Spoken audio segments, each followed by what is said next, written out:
Ադրբեջանից այդ բենզին, նավթ ցենց գովազդում են բան։ Ո՞վ է փող աշխատում։ Եկեք մի հատ հասկանանք։ Եթե Ադրբեջանը մեզ այդ նավթը նվեր է տալի, գրեք նվեր է տալի, ձերի բաժանեք ժողովրդին։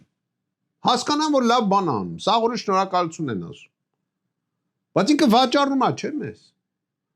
Վաճառողն էլ ուրեմն նշանակում է կա ինչ-որ մի բիզնեսմեն, ով որ պայմանագիր է կնքել Ադրբեջանի հետ։ Բայց չեն ասում ով է կնքել այդ պայմանագիրը։ Ես պահանջում եմ այդ պայմանագիրը հրապարակել։ Հասկանանք ով է կնքել այդ պայմանագիրը։ Ես չգիտեմ, որ մեջպետական պայմանագիր կա։ Չկա այդպիսի բան։ Չեմ լսել։ Որ մեր կառավարությունը ստորագրել է պայմանագիր Ադրբեջանի կառավարության հետ բան։ Եթե Ադրբեջանը բարեգործություն անում, ապա այդ պետք է գար պետական պահեստները բաժանվեր ժողովրդի։ Ինչ է դա նշանակում։ Դա նշանակում է, որ կա մի բիզնեսմեն,